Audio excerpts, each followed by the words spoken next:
랏이 두 가지가 있잖아요. 레지던셜 랏도 있고 네. C1으로 된 거는 이제 커머셜. 그렇죠. 그거는 이제 조닝 러니까. 네, 어, 조닝 러에 따라서 그건 일반적인 거고. 근데 두 가지 다 있는 경우는 뭐라고 얘기했대요? 그러니까 두 가지 다. C1 플러스 레지던셜 존이 두 개 다 있는 그건 뭐 믹스드 조닝 그렇게 얘기해도 되겠죠.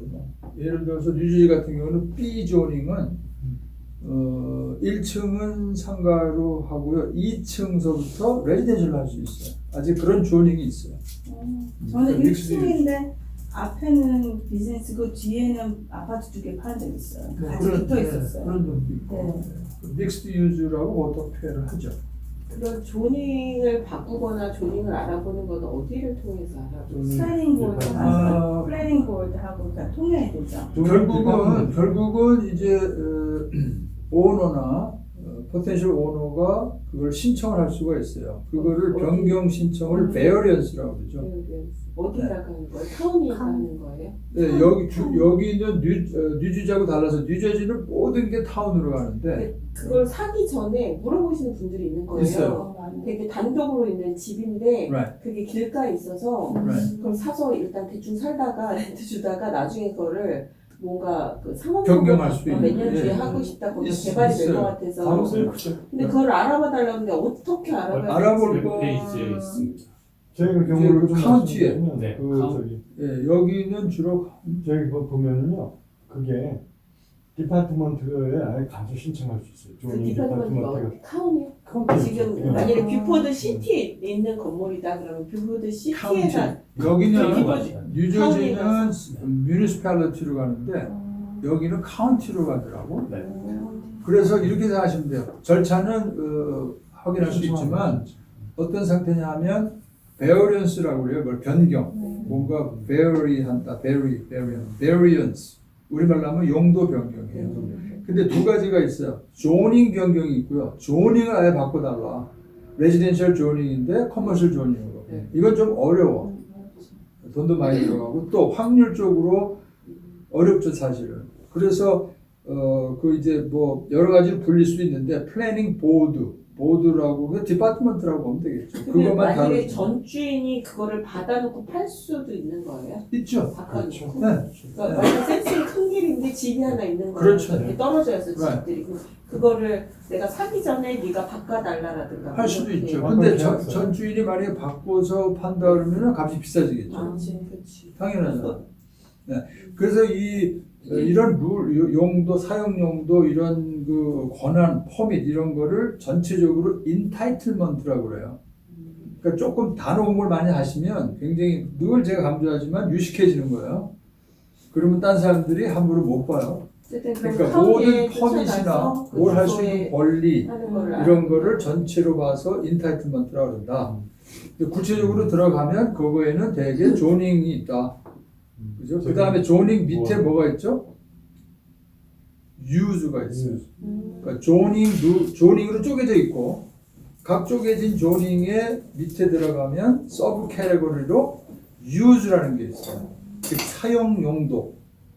그런데 같은 커머셜 조닝이라고 해도 어떤 지역은 use를 define 해놨어요. 여기는 리테일과 오피스밖에 안 됩니다. 그런 얘기는 뭐예요? 여기 웨어하우스는 안 되는 거예요. 같은 커머셜 존도 이렇게 또 구분이 되어 있다는 얘기죠. 그러니까 조닝은 위에 큰 레이어, 그 밑에 유즈로 또 나눠져 있다. 근데 유즈 베어런스는 비교적 좀 쉬워요. 그렇게 어렵지는 않아요. 그런데 조닝 베어런스는 당연히 조닝이니까 굉장히 어렵다. 그렇게 절차상 보면 돼요. 애틀만이 질문이 있어서 제가 좀 네. 제가 실제 그 한 거를 좀 말씀드리면 그러니까 이게 있어요. 길가에 집인데 막 저쪽에서부터 뭐가 지어져 오고 있어요. 그럼 이거 분명히 가능성이 보이잖아요. 그러면은 제가 조지아를 이제 봤더니 길가에 있는 집은 가능하면 이 타운에서 커머셜을 해주길 원해요. 자기네들이. 왜냐면 세금이 더 많이 나오고 거기가 발전하잖아요. 상가들이 쫙 들어가면.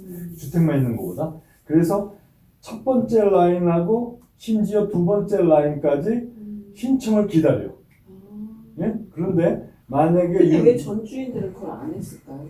그게 왜냐하면 하려면 돈이 들어가요. 자, 그러니까 돈과 어떻게 시간이죠. 제가 요번에 계약을 한 거는 무슨 계약이냐면 이 길가에 있는 땅이나 집이나 똑같아요. 근데 이거를 C1으로 클로징 전에 바꿀 때 이 계약은 유효하고 C1으로 우리가 노력했는데 바꾸지 못할 경우 이 계약은 무효라고 계약을 했어요. 아예 컨티전시를 넣을 수가 있는 컨틴전시 그렇게 넣는 거예요. 그러면은 바이어는 어떻게 해야 되냐면은 무슨 의무가 있냐면 가만히 앉아서 시간을 못 바꾸잖아요. 그러면 하이어를 해야 돼요. 두 가지. 변호사를 하이어하든지 전문가를 하든지. 전문가는 네, 건축에 관련된 그렇죠. 그건 전문가라는 빌더를 얘기하는 거죠. 네. 그래서 이제 저희 같은 경우는 빌더를 하이어해요. 했는데 얼마냐 그랬더니 그 프로세싱 하는데 시간으로 따져요.